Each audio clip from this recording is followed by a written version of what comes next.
Hello everyone, today featuring interesting experimental video. It's a snatch 24 kilograms, 3 minutes per arm.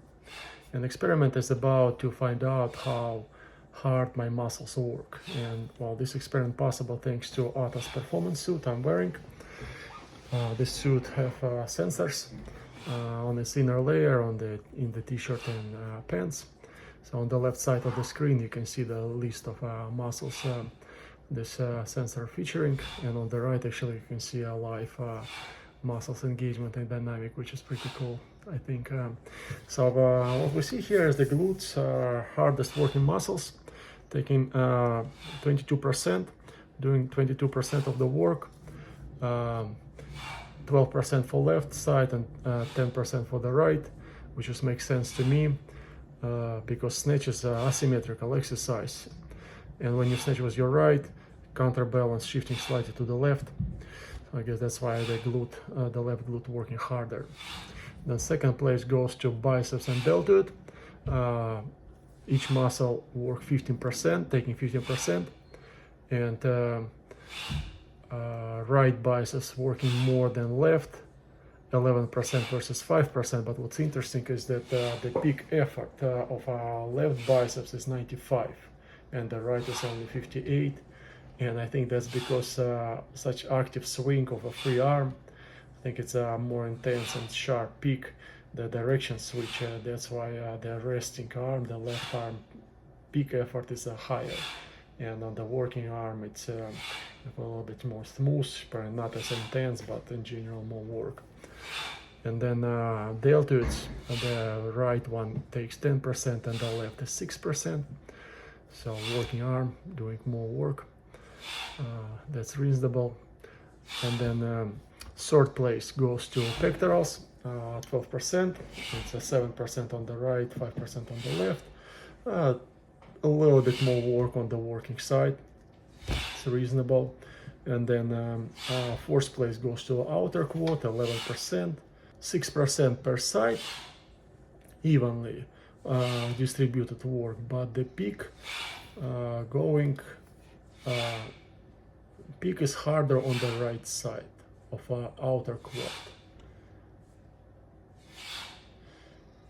Yeah, so that's probably this transition from, yeah, and you can see the outer quad is fires up on the drop. Yeah, force absorption.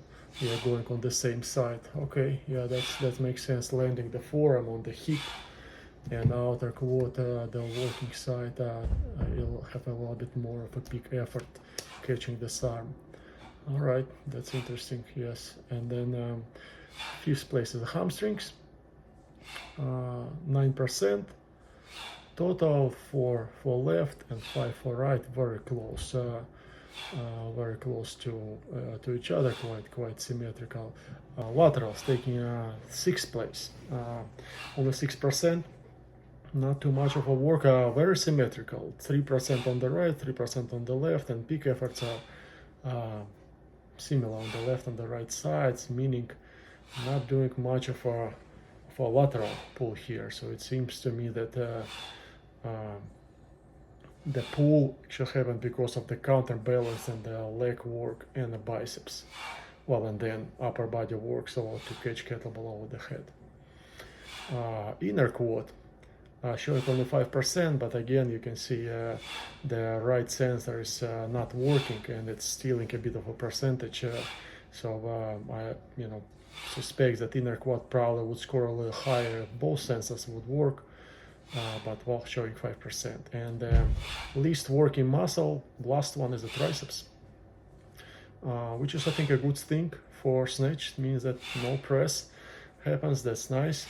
And the amount of work, interestingly, more on the resting side, 3%, and on the right side, 2%, but the peak effort on the working side is 96 versus 50% of the resting arm, and I think that's an elbow lockout. I think that the sharp elbow lockout, that's what scores this peak effort of 96% to secure the toe fixation. So that's the statistics for the right arm. So Let's look on the left arm. So left arm showing us glute as the hardest working muscle. And overall, and I will do comparison at the very end. Of course, general line is very close because it's the same exercise on the switching side. So the chart of a muscle, though there's some differences I've noticed. So glute, hardest working muscle, 20%, and the hardest working muscle is the right side is working harder. So again, we switched hands. So now left is working and counterbell is going to the right. So right glute is working harder. Okay, that's this theory works. And then the second hardest working muscle is the biceps, taking 18%, and that's a left arm snatch, and the right arm working a bit harder, 9% versus 8, and the peak effort of left biceps is higher. So I guess that's a sharper pull, and that's where it fires up. Number 3 is a deltoids, 13%, and the right deltoid working harder, 10% for right and 3% for left.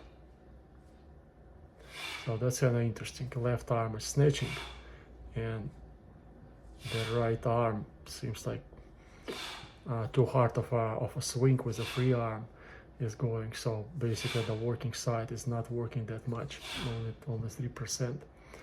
And then fourth place is outer quad, 12%, and the right outer quad works much harder than the left, 10% versus 2. And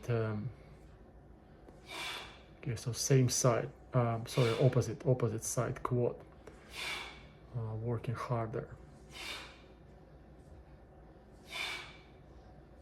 So it means that when I'm dropping here, I'm counterbalancing and rely on the opposite side leg for force absorption.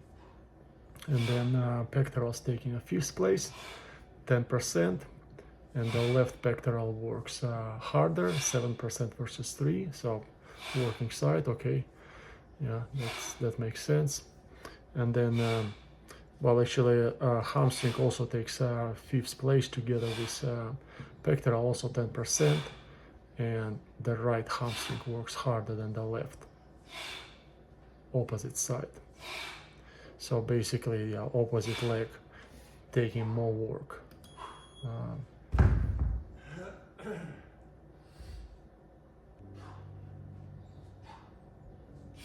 Yeah, I'm watching on the video, looking on the video, and I can see that you can see also that the outer quad fires up on the drop and the hamstring on the swing forward. So yeah, opposite leg doing the work. And then 6th place going to triceps. That's interesting, 9%, and all 9% going to the left side, to the working arm, and 0 goes to the right. Even the sensor is working. And toe fixation, securing the toe fixation, triceps contraction to secure the elbow lockout, so that makes sense. Laterals, again, totally identical symmetrical work, 6% total, 3% per side. And the last for inner quad, but again, I think because one of the sensor broken, that's why it's scoring so low. Well, now let's compare right and left arm together. So when I look on this data, what I see is that, I can see a switch of a hand by muscles engagement, and the strongest working muscle, glute, demonstrate that the snatching was the right arm, the left working hard, and lower working was the left, the right working harder. And then you can see also the switch on the triceps and pectorals. But what's interesting is that I would expect from biceps and deltoid and outer quad on the left side, you know, to work more when you're snatching with the left, but